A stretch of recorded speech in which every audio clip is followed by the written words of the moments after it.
मैं आप सबके बीच में परमेश्वर का वचन लेकर के आई हूँ। तो मैं विश्वास करती हूँ और उम्मीद करती हूँ कि इस वचन से आप सबको परमेश्वर बहुत आशीष दे। तो आइए हम लोग वचन को देखेंगे। भजन संहिता 102 का 1 से लेकर 2 तक। तो यहाँ पर वचन कहता है कि संकट में पड़े याकूब की प्रार्थना। हे यहोवा मेरी प्रार्थना सुन, मेरी दुहाई तुझ तक पहुँचे। मेरे संकट के दिन अपना मुख मुझसे न छिपा ले। तो संकट के दिन में परमेश्वर के सम्मुख आप जाए, परमेश्वर से अपना मुख दिखाए, तो परमेश्वर आपका प्रार्थना सुनेगा। भजन संहिता 102 का 17 देखेंगे, 17 से ले। वह लाचार की प्रार्थना की ओर मुँह करता है। क्या करता है? वो लाचार की प्रार्थना की ओर क्या करता है? मुँह करता है और उनकी प्रार्थना को तुच्छ नहीं जानता। क्या करता है? वो लाचार की प्रार्थना की ओर मुँह करता है और उसकी प्रार्थना को तुच्छ नहीं जानता। जाने जब कोई प्रार्थना करता है परमेश्वर से, तब परमेश्वर उनकी प्रार्थनाओं को सुनता है। यहाँ पर वचन कहता है 103 में, भजन संहिता 103 में, हे मेरे मन यहोवा को धन्य कर, और जो कुछ मुझ में है वह उसके पवित्र नाम को धन्य कर। हे मेरे मन यहोवा को धन्य कर और उसके किसी उपकार को न भूला। वही तो तेरे सब अधर्मों को क्षमा करता है और तेरे सब रोगों को चंगा करता है। वही तो तेरे प्राण को नष्ट होने से बचा लेता है और तेरे सिर पर करुणा और दया का मुकुट बांधता है। तो एक और वचन देखेंगे, भजन संहिता 91 का 1 से लेकर 16 तक देखेंगे। परमेश्वर हमारा रक्षक है। परमेश्वर हमारा क्या है? रक्षक है। जो परम प्रधान के छाए हुए स्थान में बैठे रहे, वह सर्वशक्तिमान की छाए में ठिकाना पाएगा। क्या कहता है? जो सर्वशक्तिमान के छाए हुए स्थान में बैठे रहे, वह सर्वशक्तिमान की छाए में ठिकाना पाएगा।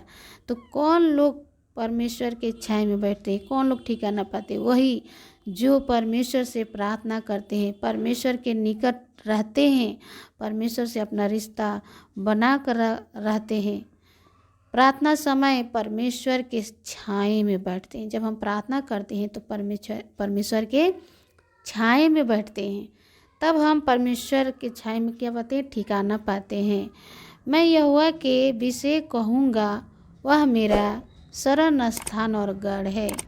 परमेश्वर हमारा क्या है? शरण स्थान और गढ़ है, यानी वो छुपने का भी स्थान है। वह मेरा परमेश्वर है, मैं उस पर भरोसा रखूँगा। क्या है? वह हमारा शरण स्थान है और मेरा क्या है? परमेश्वर है, उस पर मैं भरोसा रखूँगा। तो सच में हमें परमेश्वर पर भरोसा रखना है, हमें किसी और पर नहीं, परमेश्वर पर भरोसा रखना है। वह तुझे बहेलिए के जाल से और महामारी से बचाएगा। क्या करेगा? बहेलिए के जाल से बचाएगा, महामारी से भी बचाएगा। यानी बहुत प्रकार के ऐसे जाल हमारे ऊपर आती है, तब परमेश्वर उन जालों से, उन समस्याओं से हमें बचाता है, महामारी से भी बचाता है। वह तुझे अपने पंखों की आड़ में ले लेगा और तू उसके पैरों के नीचे शरण पाएगा। क्या कहते हैं? परमेश्वर हमें कहाँ लेगा? अपने पंखों में छुपा लेगा। कब? हमारे ऊपर जो वो बहेलिए की जाल आएगी हमारे ऊपर, जो महारोग आने वाली होती है, उस समय परमेश्वर अपनी पंखों के आड़ में हमें छुपा लेता है और तू उसके पैरों के नीचे क्या करता है, शरण पाएगा। तो परमेश्वर उस समय हमें क्या करते हैं, छुपा लेते हैं। उसकी सच्चाई तेरे लिए ढाल और झीलम ठहरेगी। तू न रात के भय से डरेगा और न उस तीर से जो दिन को उजाड़ता है। परमेश्वर का वचन कहते हैं तू रात को भय से नहीं डरेगा।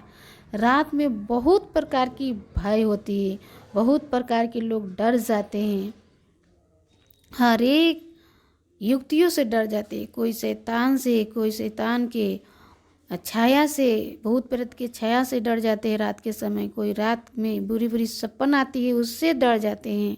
लेकिन परमेश्वर का वचन कहता है कि तू न रात के भय से डरेगा और न उस तीर से जो दिन को उजाड़ता है, न उस मरी से जो अंधेर में फैलती है।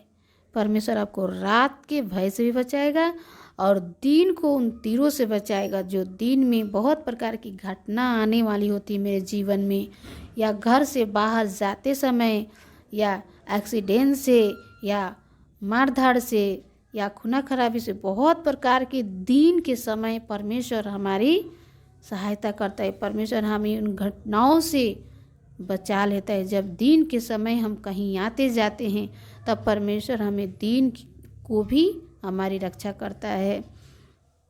कहता है कि न उस मरी से जो अंधेर में फैलती है। अंधेर में बहुत प्रकार की हमारे जीवन में बातें होने वाली रहती है, लेकिन परमेश्वर उससे भी हमें बचा लेता है।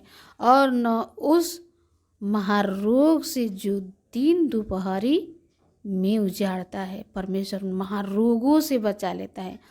बहुत ऐसे भयंकर भयंकर बीमारी आने वाली होती है जीवन में, लेकिन परमेश्वर उससे भी हमें क्या करता है, बचा लेता है। जब महारोग उस समय आया था, बहुत सारे लोग घबरा गए थे, डर गए थे। महामारी आई थी, महारोग जो कोरोना के समय महामारी थी, उसमें परमेश्वर बचाया बहुतों लोगों को जो डरे हुए थे, घर से बाहर नहीं निकल पा रहे थे। और झांकने में, निकलने में वो डरते थे कि ये रोग हमें पकड़ लेगी तो हम नष्ट हो जाएंगे। लेकिन परमेश्वर अपने लोगों को उस महामारी से भी बचाया। परमेश्वर अपने लोगों को उस रोग से बचाकर सुरक्षित रखा, संभाल कर रखा, कि आज बहुत सारे लोग हैं जो परमेश्वर के दया से बचे हुए हैं। उस समय था महामारी और कोरोना का जो समय था, उसमें बहुत सारे लोग नष्ट हो गए, लेकिन ये परमेश्वर का अनुग्रह है कि हम सब बचाए गए हैं। यहाँ पर परमेश्वर का वचन कहता है कि तेरे निकट 1000 और तेरी दाहिनी ओर 10,000 गिरेंगे, परंतु वह तेरे पास न आएंगे। तेरे निकट 1000 और तेरी दाहिनी 10,000 गिरेंगे, परंतु वह तेरे पास न आएंगे। बहुत प्रकार की हानि हमारे आए दाएं बाएं आती रहती है, जाती रहती है, लेकिन परमेश्वर उन सारी संकटों से बचा लेता है, उन सारी हानियों से बचा लेता है। वो कहता है कि वो तेरे पास न आएगी। क्यों? क्योंकि हम उस समय परमेश्वर के निकट बैठे होते हैं, परमेश्वर के शरण में बैठे रहते हैं, इसीलिए हम ठिकाना पाते हैं और उन सारे हजारों कष्टों से, हजारों घटनाओं से हम बच जाते हैं। परंतु तू अपनी आँखों से दृष्टि करेगा और दुष्टों के अंत को देखेगा। परमेश्वर दृष्टि करेगा और दुष्टों के क्या करेगा, अंत को दिखाएगा। हे यहोवा, तू मेरा शरण स्थान ठहरा है। तूने जो परम प्रधान को अपना धाम मान लिया है, इसीलिए कोई विपत्ति तुझ पर न पड़ेगी, न कोई दुख तेरे डेरे के निकट आएगा। परमेश्वर क्या किया है, हमें बचा कर संभाल कर रखा है। परमेश्वर किसको बचाता है? महारोग से, महामारी से, उन तीर से, उन दिन को और रात को उन तीरों से किसको बचाता है? जो परमेश्वर के छाए हुए स्थान में बैठे रहते हैं और जो सर्वशक्तिमान के छाए हुए में ठिकाना पाते हैं, जाने हर समय प्रार्थना करते रहते हैं, उसको परमेश्वर बचाता है। तो हम विश्वास करते हैं कि जितने भाई बहन इस वचन को सुनने वाले हैं, परमेश्वर उन सब पर करुणा करेगा और सभी पर अपना हाथ रखेगा, ताकि आने वाली घटनाओं से आप सभी को परमेश्वर बचा कर संभाल कर रखे। परमेश्वर से यही मेरा विनती है कि बहुतों तक ये वचन और परमेश्वर का ये कलाम पहुँचे, बहुतों लोग बचे परमेश्वर के सामर्थ्य के द्वारा। तो सबको जय मसीह की।